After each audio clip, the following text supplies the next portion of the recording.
Keluaran 14 dimulai dari ayat yang ketiga.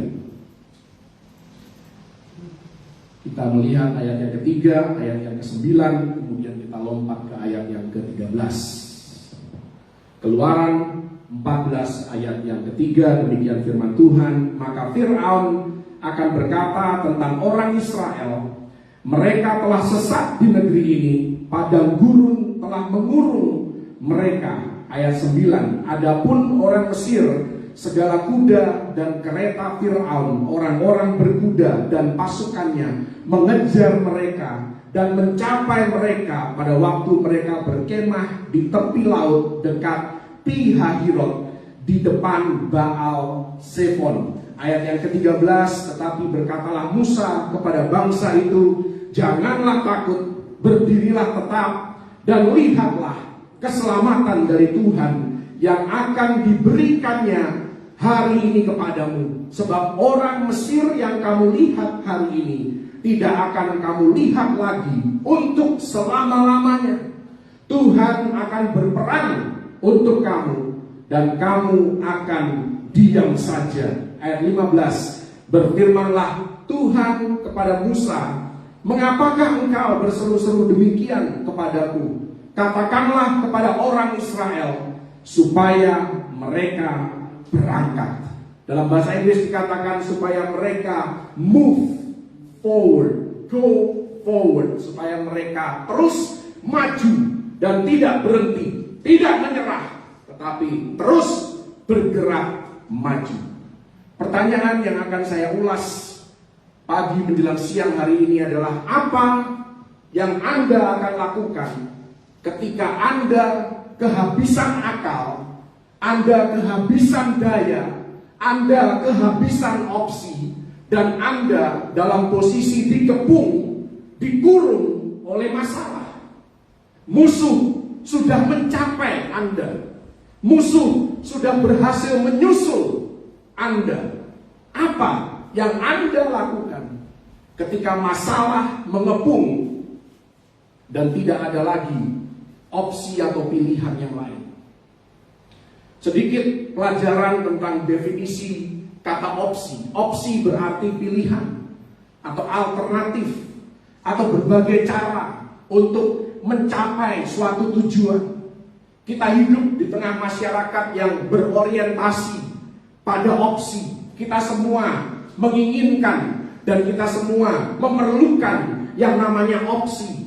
Ketika mau beli rumah, kita mau punya opsi. Ketika mau beli asuransi, kita mau punya opsi. Ketika mau beli mobil, kita mau opsinya apa saja. Mobil apa yang lagi ngetren hari-hari ini, mobil apa yang aku bisa bayar cicilannya. Kita masyarakat yang berorientasi kepada opsi. Ketika kita punya masalah kesehatan, kita tanya sama dokter, dokter, apa opsinya? Benar nggak? Ini bisa diobati atau harus operasi? Ya, jadi semua kehidupan kita itu isinya opsi, saudara. Kita perlu yang namanya opsi. Dan kata kedua yang saya mau bandingkan adalah ada juga kata kesempatan. Kesempatan itu artinya suatu keadaan yang menguntungkan agar suatu tujuan dapat dicapai. Kesempatan artinya momen untuk kita bisa menggapai sesuatu. Kesempatan artinya peluang untuk kita bisa maju. Apa maksudnya? Kenapa saya bicara opsi dan kesempatan? Artinya begini, saudara. Ketika kita kehabisan opsi, maka kita selalu punya kesempatan yang tersembunyi bersama dengan Tuhan, yaitu kesempatan ilahi. Ketika dalam kehidupan kita tidak ada lagi pilihan yang lain, kita punya kesempatan untuk mencari Tuhan. Seperti bangsa Israel dituntun oleh Tuhan ke tempat di mana mereka kehabisan ide, mereka kehabisan akal, mereka tidak bisa lagi bergerak karena mereka dikepung dengan berbagai hambatan dan masalah. Dan saya mau katakan, situasi dan kondisi di dalam kehidupan kita seringkali menguras pilihan, menguras alternatif, menguras opsi di dalam kehidupan kita. Dan seringkali ketika kita terpojok, ketika kita tidak punya ide lain, kita kecenderungannya kompromi, kita kecenderungannya melakukan hal-hal yang tidak halal, hal-hal yang shortcut, jalan pintas. Yang penting aku lepas dulu dari tekanan ini. Itulah kecenderungan manusia. Tetapi saya mau katakan bagi Anda dan saya, setiap kali kita kehabisan opsi di suatu area kehidupan, maka ketahuilah sikon seperti ini menyediakan bagi Anda dan saya satu kesempatan untuk kita bisa mengalami Tuhan seperti yang kita belum pernah mengalaminya sebelumnya. Anda mungkin tidak punya opsi lain, tidak ada jalan lain. Tetapi di tengah sikon yang suram itu terdapat kesempatan yang tersembunyi untuk kita bisa melihat kuasa Tuhan dinyatakan di dalam kehidupan kita. Amin. Barangkali hari ini ada di antara Anda yang seperti bangsa Israel. Mereka diperhadapkan pada laut merah di depan mereka. Ada gunung di kanan kiri mereka. Dan di belakang mereka ada padang gurun yang luas. Dan musuh yang mulai kelihatan semakin mendekat. Mereka kehabisan opsi. Tetapi di tengah habisnya pilihan, muncullah kesempatan ilahi bagi bangsa Israel. Mereka terjepit seperti Anda dan saya mungkin hari ini mengalami. Kita terjepit masalah. Dokter sudah angkat tangan. Bankir sudah tidak bisa menolong kita lagi. Pekerjaan kita tidak bisa menolong kita lagi. Pengacara kita sudah menyerah. Teman kita sudah menghindar. Koneksi sudah entah kemana, menjauh dari kehidupan kita. Pada momen seperti inilah Anda dan saya harus berkata, bukan dengan keperkasaan dan bukan dengan kekuatan, melainkan dengan Rohku, firman Tuhan semesta alam. Haleluya. Kesempatan bagi Anda untuk berdoa, kesempatan bagi Anda untuk berpuasa. Ketika Anda kehabisan akal, tidak ada lagi jalan lain, inilah kesempatan Anda cari Tuhan. Kesempatan Anda buka Alkitab dan mencari jawaban dari buku ajaib ini. Kesempatan Anda mencari wajah Tuhan. Itulah kesempatan ilahi. Bersama dengan Tuhan kita selalu punya kesempatan. Maka yang dikatakan di dalam Ibrani 4 ayat yang ke-16, kita harus penuh dengan keberanian masuk ke dalam tahta kasih karunia. Bukan tahta penghakiman, tetapi tahta kasih karunia, supaya kita menerima rahmat dan menemukan kasih karunia untuk mendapat pertolongan kita pada waktunya. Inilah kesempatan ilahi, saudara. Karena itu jangan tawar hati ketika Anda kehabisan opsi. Artinya Tuhan hendak menyatakan kuasanya lebih dari apa yang pernah Anda lihat. Karena kecenderungan manusia ketika kita punya banyak pilihan, kecenderungannya adalah kita merasa tidak perlu punya kesempatan. Tetapi ketika Tuhan bersiap untuk melakukan sesuatu yang besar di dalam kehidupan Anda, maka akan muncul kesempatan itu. Dan supaya kesempatan itu bisa muncul, seringkali Anda harus ditempatkan dalam posisi tidak ada lagi pilihan lain. Karena manusia itu selama punya pilihan, dia akan selalu pilih pilihannya. Jarang sekali manusia ketika masih banyak pilihan yang lain datang kepada Tuhan, nangis-nangis sama Tuhan. Jarang, karena masih banyak opsi yang lain, masih banyak cara yang lain. Tuhan menuntun Israel pada suatu jebakan, bukan untuk menjebak mereka, tetapi untuk menjebak Fir'aun dan pasukannya. Anda dan saya mungkin hari ini merasa terjebak dengan masalah, dengan tantangan, berbagai hambatan. Tidak ada pilihan lain. Dan mungkin Anda sudah pada titik di mana Anda merasa frustrasi. Mari kita ubah cara pandang kita. Tuhan sedang memberikan kesempatan kepada Anda dan saya. Masalahnya adalah ketika banyak pilihan, kita pegang kendali. Manusia itu suka pegang kendali. Kalau kita masih merasa, oh uangku masih banyak di bank, oh temenku masih banyak, oh aku masih punya koneksi, jarang sekali mereka desperate dengan Tuhan.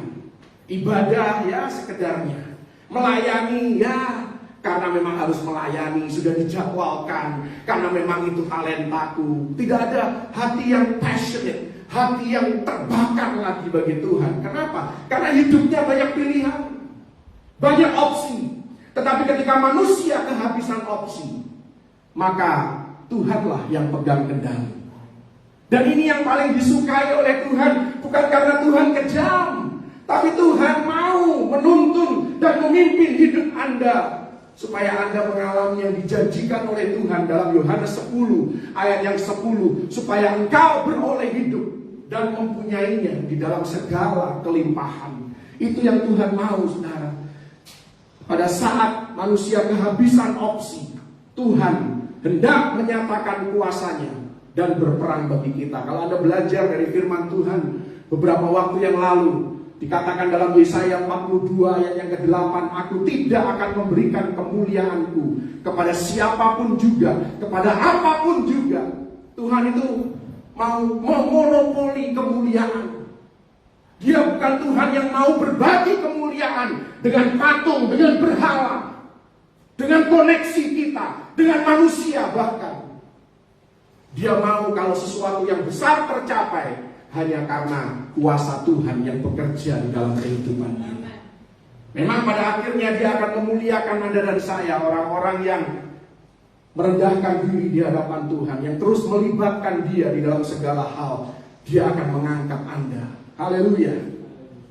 Tapi ketika kita kehabisan akal, jangan menyerah. Justru Anda harus mulai ngeh ketika segala sesuatu rasanya menghambat Anda, buntu ke depan, buntu ke belakang, buntu kanan kiri, tidak ada solusi. Disitulah Anda harus tersenyum. Tuhan yang berperang bagi aku. Tuhan akan menyatakan kuasanya yang lebih besar daripada yang pernah aku alami. Haleluya. Bangsa Israel terjepit, tetapi itulah kesempatan bagi mereka untuk berpaling kepada Tuhan dan berseru, Tuhan, kami perlu mujizat. Dan ini yang harus kita lakukan ketika kita habis akal. Tuhan, aku perlu pertolongan. Di dalam Markus pasal yang kedua, ayat yang kedua, ayat yang ketiga, dan ayat yang keempat, di sana dikatakan bahwa Yesus mengajar di kampung halamannya, di Kapernaum. Kemudian berkerumunlah orang banyak sehingga tidak ada lagi tempat, tidak ada lagi ruang untuk bergerak. Ada 4 orang dikatakan di ayat yang ketiga, 4 orang menggotong seorang yang lumpuh. Dan mereka berusaha untuk masuk, tetapi mereka tidak bisa masuk. Semuanya buntu, semuanya terkunci. Masuk melalui pintu tidak bisa, melalui jendela tidak bisa. Dan ketika mereka kehabisan opsi, mulailah muncul kesempatan untuk mencari Tuhan. Muncul ide-ide dalam tanda kutip, ide-ide gila. Yang sebelumnya kita cuma asal-asalan cari Tuhan. Sebelumnya suka cari-cari alasan untuk tidak berdoa. Aku tidak punya banyak waktu. Oh, aku orang sibuk. Kali ini karena desperate, sudah kehabisan opsi, tidak ada pilihan lain. Mau tidak mau harus cari Tuhan dengan cara yang mungkin dunia katakan itu cara yang bodoh. Emang doa bisa menyelesaikan masalahmu? Emang puasa buat apa sih puasa? Buat apa kamu menyiksa diri seperti itu? Hal-hal yang bodoh di mata dunia seringkali Tuhan pakai untuk mengangkat umatnya, untuk mengeluarkan kita dari masalah ketika kita kehabisan opsi. Terkadang solusinya adalah, Pak Pendeta, Ibu Pendeta, tolong doakan aku. Itu solusi yang bodoh di mata dunia. Oh, aku perlu urapan. Ya, bagi orang dunia ini orang aneh banget. Tapi ketika kita kehabisan opsi, kita mulai desperate cari Tuhan. Kita mulai, Tuhan apapun caranya, lakukan karena aku perlu Engkau. Terkadang kita harus ambil resiko. Kita merasa malu. Tetapi terkadang perlu tindakan ekstrim untuk mendapatkan pertolongan dari Tuhan. Karena ketika kita masih banyak pilihan, banyak hal yang menarik perhatian kita lebih daripada Tuhan itu sendiri. Banyak hal yang menarik perhatian kita lebih daripada datang beribadah, daripada melayani Tuhan. Karena apa? Uang di bank masih cukup. Pekerjaan lagi naik daun. Karirnya lagi kinclong. Bisnis lagi diberkati. Proyeknya lagi banyak. Dan Tuhan menunggu. Tuhan menantikan. Bukan karena dia kejam, sekali lagi dia menantikan sampai Anda kehabisan opsi, sampai Anda diperhadapkan pada laut merah di depan, gunung di kanan kiri, dan musuh mengejar di belakang Anda. Dan pada saat itulah, mohon maaf, saya memberikan gambaran tentang Tuhan kepada Anda seperti ini. Pada saat Anda kehabisan opsi, pada saat itulah Tuhan tersenyum. Tuhan tersenyum, kenapa? Karena Anda pasti cari Tuhan. Gak ada jalan lain. Akal manusia sudah tidak bisa menyelesaikan masalah. Pasti cari Tuhan. Karena itu saat kita kehabisan opsi, maka kita sedang masuk di dalam dimensi di mana Tuhan sekarang bisa menuntun kita. Kenapa? Karena tidak ada lagi yang bisa disombongkan. Hati kita mulai melunak. Yang tadinya kita merasa adalah Superman, maka sekarang, baru bingung sedikit aja sudah, iya ya, aku ini manusia biasa, aku ini hanyalah debu, aku gak ada artinya. Hati Anda mulai melunak karena kehabisan akal, kehabisan kekuatan manusiawi Anda. Tidak ada yang suka dengan kondisi ini, di mana kita tidak berdaya, kita tidak bisa memperbaiki keadaan, kita kehabisan opsi. Tetapi sayangnya manusia untuk bisa berpaling kepada Tuhan seringkali harus sampai pada titik ini, baru mereka menyadari keberadaan Tuhan di dalam kehidupan mereka. Bangsa Israel diperintahkan oleh Tuhan supaya mereka berangkat, maju terus. Apa maksudnya? Tuhan, tidak tahukah engkau ada laut merah di depan, kanan kiri gunung, belakang ada pasukan Fir'aun? Apa maksudnya? Terus maju. Artinya saudara, kalau Anda menginginkan jawaban, tetaplah melangkah maju. Jangan izinkan keadaan melumpuhkan kita. Itulah pelajaran bagi Anda dan saya. Jangan izinkan himpitan dunia, himpitan masalah melumpuhkan kita. Karena di tengah himpitan masalah, kita selalu punya kesempatan. Haleluya. Lakukan apa yang kita tahu. Masuklah di dalam kemustahilan itu. Ambil kesempatan. Sekalipun berisiko, sekalipun harus malu, bahkan mungkin terlihat bodoh. Musa melakukan apa yang diperintahkan Tuhan. Dia mengangkat tongkat dan mengulurkan tangannya ke atas laut. Pada saat itulah terbelah air dari Laut Merah, dan bangsa Israel menyeberangi laut itu seperti di tanah kering. Kita tahu kisahnya. Tapi semua itu tidak akan terjadi sampai mereka tidak lagi punya pilihan. Dan Tuhan mengubahkan situasi yang suram ini menjadi kesempatan ilahi. Jadi ketika kita mulai berkata, aduh, buntu nih, sekali lagi, pada saat itulah Tuhan tersenyum. Tuhan tersenyum karena Dia katakan kepada Anda, inilah waktuku untuk bergerak di dalam kehidupan Dia. Aku tidak tahu lagi apa yang harus aku lakukan. Aku sudah coba segala hal. Tuhan tersenyum ketika Anda ada dalam keadaan seperti itu.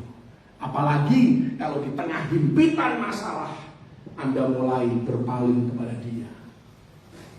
Dia akan berkata, inilah saatnya aku akan menunjukkan kuasaku lebih dari sebelumnya. Haleluya. Karena itu tidak ada alasan untuk kita tawar hati, kita khawatir, kita takut, kita gelisah di dalam kehidupan ini. Bahkan terkadang manusia membuat pernyataan yang konyol, sadar atau tidak. Seringkali setelah berusaha sedemikian rupa dan tidak berhasil, mereka mengeluarkan ucapan, ya sekarang sih kita cuma bisa berserah kepada Tuhan. Seolah-olah Tuhan tidak bisa menyelesaikan masalah Anda yang sepele. Seolah-olah Tuhan adalah awalnya tidak mampu menyelesaikan. Kemudian karena tidak ada pilihan lain, kita hanya bisa ya Tuhan, terserah deh mau apa. Seolah-olah Tuhan kita itu kecil, tidak sanggup untuk memelihara kita, tidak tahu untuk memberikan apa yang terbaik dalam kehidupan kita. Jangan pernah membuat pernyataan yang konyol di dalam kehidupan kita di hadapan Tuhan. Dia menciptakan dunia dengan firman. Dia pasti sanggup menyelesaikan masalah Anda hanya dengan berkata-kata. Dia yang membangkitkan orang dari antara orang mati. Dia yang berjalan di atas air. Dia pun ada di sini saat ini juga. Haleluya! Karena dia way maker, dia miracle worker. Ya kan, itu selalu kali kita nyanyikan. Dia promise keeper, light in the darkness. Tidak ada yang mustahil bagi Tuhan. Tapi masalahnya manusia seringkali lebih suka melihat ke sekeliling. Lihat dulu opsinya apa nih? Ada jalan lain nggak? Ada opsi lain nggak? Ada alternatif lain nggak? Sebelum pada akhirnya dia berpaling ke atas. Saat tidak ada lagi opsi lain, Tuhan berharap Anda dan saya berpaling kepada Dia. Seringkali manusia ini aneh. Sudah kehabisan opsi, kehabisan ide, datang ke Tuhan. Tujuannya apa? Supaya cepat-cepat lepas dari masalah. Benar nggak saudara? Kita kepengen ya hari ini hutangnya miliaran, besok nol tiba-tiba, begitu kan? Kepengennya begitu. Jadi datang ke Tuhan sudah opsi yang terakhir dan kepengennya cepat, kepengennya instan, langsung selesai masalahnya. Hari ini sakit, besok sembuh kalau bisa, atau nggak perlu besok, 1 jam kemudian sembuh. Tapi saya mau katakan ini pelajaran selanjutnya bagi Anda dan saya. Seringkali Tuhan tidak mau kita lari dari masalah, tetapi Tuhan mau kita melewati masalah itu. Haleluya. Karena ada hal tertentu yang Tuhan mau tunjukkan, ada hal tertentu yang Tuhan mau ekspos di dalam hati Anda yang tidak seharusnya ada di situ, yang mungkin selama ini menghalangi pekerjaan Tuhan di dalam kehidupan Anda. Mengapa banyak orang enggan hidup bagi Tuhan? Karena mereka punya terlalu banyak pilihan. Dunia menawarkan banyak pilihan, tetapi Tuhan Yesus tidak memberikan banyak tawaran. Dia cuma bilang, ikutlah aku. Di dalam lembah kekelaman, tetaplah puji aku, tetaplah percaya kepadaku. Aku tidak akan memberikan kepadamu brosur, aku tidak akan memberikan kepadamu sebuah peta, blueprint, bahwa seperti inilah hidupmu mengikut aku. Tapi engkau tetap harus mempercayai aku. Cuman itu saja tawaran Yesus, follow me. Follow me. Ikutlah aku. Dan kalau kita terlalu banyak pilihan, kecenderungannya kita tidak mencari Tuhan. Haleluya. Itu sangat disayangkan, saudara. Ketika jabatan masih tinggi, semua orang masih senang, masih suka pada kita, jarang orang mau cari Tuhan. Saya tidak tahu kenapa dengan manusia ya. Harus terpuruk dulu baru sadar akan kebutuhannya akan Tuhan. Mohon maaf saya keluarkan statement ini. Banyak dari kita pun termasuk saya, mungkin kita tidak akan ada di tempat ini kalau kita masih punya pilihan lain. Banyak dari kita ada di tempat ini dalam ibadah ini karena tidak punya opsi yang lain. Kita sudah coba agama yang lain, tidak memuaskan. Kita sudah coba berhala yang lain, rasanya masih kosong. Kita kena masalah mungkin, ada sakit penyakit, ada hutang, ada keterikatan, ada masalah keluarga, masalah bisnis, masalah pekerjaan. Dan Anda tahu, hanya Yesus yang bisa tolong. Makanya tidak ada pilihan lain. Aku datang deh ibadah deh. Oh kalau gitu ya sudahlah, aku melayani deh. Seringkali kita tempatkan Tuhan itu opsinya sudah paling belakang ketika semua opsi sudah habis.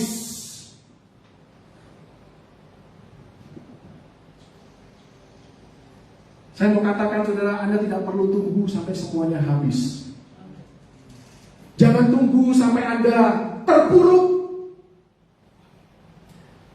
Kalau Anda membaca kisah Yesus berjalan di atas air dalam Matius 14, di sana dikatakan Petrus juga kepengen berjalan di atas air. Dan dikatakan di sana kalau tidak salah Matius 14 ayat 30 ditulis bahwa sebelum Petrus tenggelam, dia teriak sama Yesus, "Yesus, tolong!"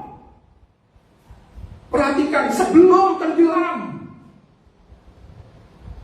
Manusia nunggunya sudah megap-megap, baru cari Tuhan. Jangan tunggu Anda tenggelam. Jangan tunggu hidupmu terpuruk baru cari Tuhan. Libatkan Tuhan setiap detik, setiap menit, setiap jam kehidupan Anda. Dan ketika segala sesuatu berjalan dengan baik dalam kehidupan Anda pun, tetaplah cari Tuhan. Jangan malas beribadah, jangan malas berdoa, jangan malas baca Alkitab. Anda tidak pernah tahu kapan Anda membutuhkan semua ini. Haleluya. Dan saya mau katakan, Anda pun sudah tahu, hanya Yesus jawaban hidup kita. Anda mau jadi orang dunia, Anda mau jadi orang yang tidak percaya Yesus, Anda akan mengalami hal yang sama, masalah yang sama, sakit penyakit yang sama. Tapi segala sesuatu adalah lebih baik dijalani bersama dengan Yesus. Amin. Dalam 2 Tawarik pasal yang ke-20, ada 3 pasukan yang hendak menghancurkan Yehuda dan Yosafat. Dan Tuhan mengizinkan mereka dikepung. Tidak ada jalan lain. Tetapi di tengah mereka kehabisan opsi, 2 Tawarik 20 ayat 12 dikatakan, muncullah kesempatan ilahi itu. Apa kesempatannya? Tetapi mataku tertuju hanya kepadamu. Itu kesempatan, saudara. Opsinya sudah nggak ada. Mereka berkata, kami tidak tahu apa yang harus kami lakukan. Di bagian doanya Yosafat ini, saudara. Kami tidak tahu. What else to do? I don't know. Sudah buntu Tuhan. Pernah mengalami hal seperti ini?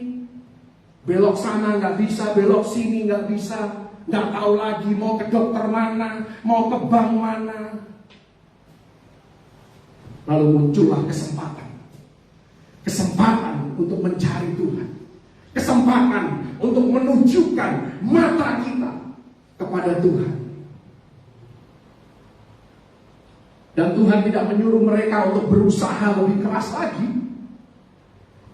Tuhan hanya berkata, tujukanlah matamu kepadaku, karena aku bisa melakukan apa yang mustahil bagimu. Aku bisa memperbaiki yang kau tidak bisa perbaiki. Aku sanggup melepaskan engkau saat engkau tidak bisa melepaskan dirimu sendiri. Lalu mereka berpuasa. Kita tahu kisahnya. Mereka menaruh pasukan praise and worship di barisan depan. Dan ayat yang ke-21 dikatakan, nyanyikanlah nyanyian syukur bagi Tuhan, bahwasannya untuk selama-lamanya kasih setianya. Cuman dengan berdoa, dengan memuji dan menyembah Dia. Sesudah itu dikatakan Tuhan sendiri yang memukul kalah para musuh Yehuda, dan terjadi kemenangan yang besar. Apa yang kita tidak bisa kalahkan, Tuhan sanggup untuk kalahkan. Haleluya. Dan ketika Anda kehabisan opsi, itulah kesempatan bagi Tuhan untuk menyatakan kuasanya yang besar di dalam kehidupan kita. Haleluya.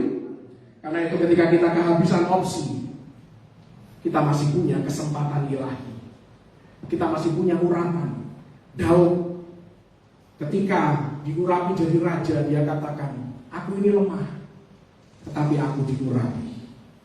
Jangan remehkan urapan yang ada di dalam kehidupan Anda. Anda punya Yesus, Anda punya urapan. Dan urapan itu sanggup untuk melepaskan Anda dari segala jenis masalah, kalau Anda terus berjalan bersama dengan Tuhan. Saya akan tutup dengan 3 contoh yang mengilustrasikan apa yang saya sampaikan kepada Anda, bahwa ketika manusia kehabisan opsi, kuasa Tuhan bekerja dan Dia hendak menyatakan kemuliaannya. Yang pertama, kisah perempuan yang sudah 12 tahun pendarahan. Markus 5 ayat 25 dan 26. Nanti Anda baca ayatnya, mungkin bisa ditampilkan di sini. Perempuan itu sudah kehabisan opsi. Dia sudah pergi ke berbagai dokter, berbagai tabib, tidak juga sembuh. Uangnya sudah habis. Kehabisan uang, kehabisan ide, kehabisan koneksi, kehabisan pelayanan medis, kehabisan semuanya. Tapi muncul kesempatan. Ayat 27 dikatakan, dia sudah mendengar berita-berita tentang Yesus. Nah, ini kesempatan. Dan ayat 29 dia katakan, asal ku jamah saja jubahnya, aku akan sembuh. Dan seketika itu juga berhentilah pendarahannya, dan dia merasa bahwa badannya sudah sembuh dari penyakitnya. Saya mau katakan begini, saudara, dari kisah ini, mujizat ini tidak akan terjadi selama perempuan itu masih punya opsi yang lain. Selama masih ada dokter yang lain, selama masih ada tabib yang lain, selama masih punya uang tabungan, belum 0 angkanya di bank, perempuan ini tidak akan datang kepada Yesus. Tapi ketika semua opsi sudah habis, tidak ada pilihan lain, barulah terjadi mujizat di dalam kehidupan perempuan ini. Lukas 15 ayat yang ke-14. Ini kisah-kisah yang Anda tahu semua. Ini tentang anak bungsu yang tersesat, anak bungsu yang terhilang. Kapan anak itu mengalami mujizat? Ketika semuanya sudah habis dalam kehidupannya. Tidak ada lagi teman yang mau dekat dengan dia. Tidak ada lagi pesta pora yang dia bisa datangi dan hadiri. Tidak ada lagi uang warisan orang tua, habis ludes. Dan pada saat anak itu kehabisan opsi, terjadilah mujizat terbesar di dalam kehidupan anak bungsu itu. Haleluya. Yang terakhir, Hakim-Hakim 16 ayat yang ke-21, tentang Simson. Simson ini menarik, saudara. Ini ada pewahyuannya bagi Anda dan saya. Dikatakan di ayat yang ke-21 bahwa Simson kehilangan matanya, dia kehilangan rambutnya yang adalah sumber kekuatan dari Tuhan atas kehidupannya. Dia dibelenggu, dia dirantai, dia tidak bisa berkutik, tidak bisa lagi membebaskan diri sendiri, tidak bisa lagi melepaskan diri sendiri dari cengkeraman musuh. Tapi di ayat yang ke-28 sesuatu terjadi. Dan dia katakan kepada Tuhan, Tuhan, sekali lagi. Ada kata itu di ayat 28. Sekali lagi Tuhan. Matanya tertuju ke atas. karena sekelilingnya sudah tidak ada lagi pertolongan. Yang menarik adalah ayat 30. Ayat 30 di sana ditulis bahwa Simson membunuh lebih banyak orang pada waktu matinya dibandingkan pada waktu hidupnya. Artinya apa?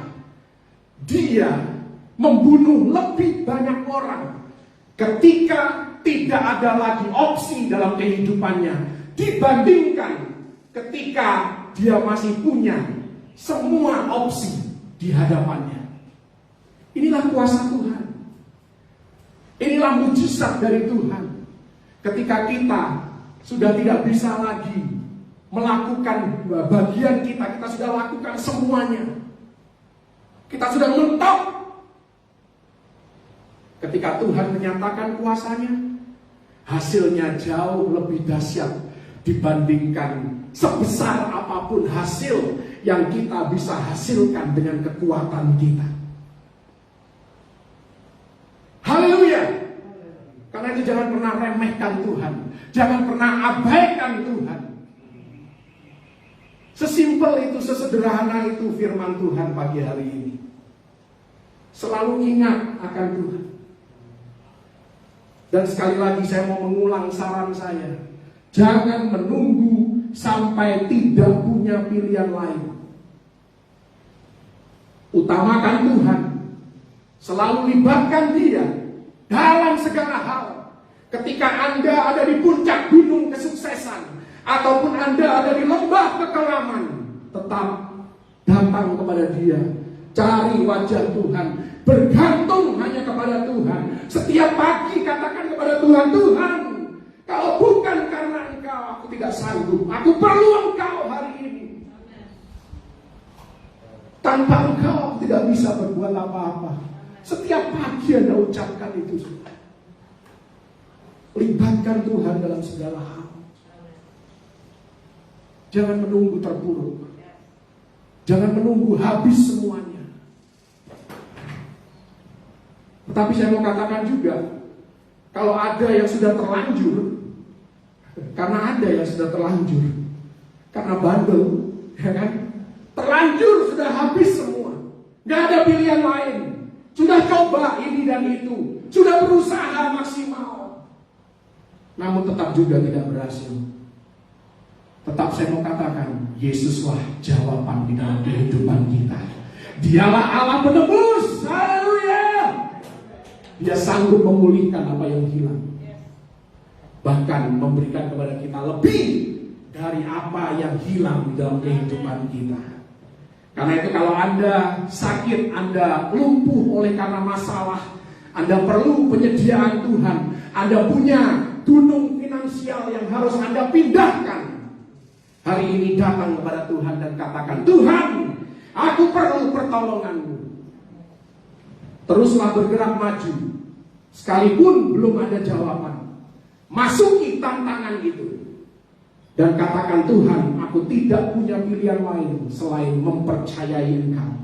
Karena itu aku akan terus maju dan tidak lari dari masalah. Aku tidak tahu apa yang harus aku lakukan, tetapi mataku tertuju kepadamu. Haleluya. Haleluya. Terima kasih Tuhan. Mujizat terjadi ketika semuanya sirna di dalam kehidupan kita. Ketika tidak ada lagi kesombongan, tidak ada lagi keegoisan, tidak ada lagi hal-hal yang yang kita andalkan lebih daripada Tuhan. Berhala-berhala dalam kehidupan kita. Oh, saya tahu uang itu penting, koneksi itu penting, pekerjaan itu penting, bisnis juga penting. Tetapi sumber kehidupan Anda adalah Tuhan sendiri. Haleluya. Dan ketika kita memahami bahwa Tuhan adalah sumber kehidupan kita, nothing is impossible. Tidak ada yang mustahil bagi Tuhan dan bagi mereka yang percaya kepadanya. Amin. Tuhan Yesus memberkati.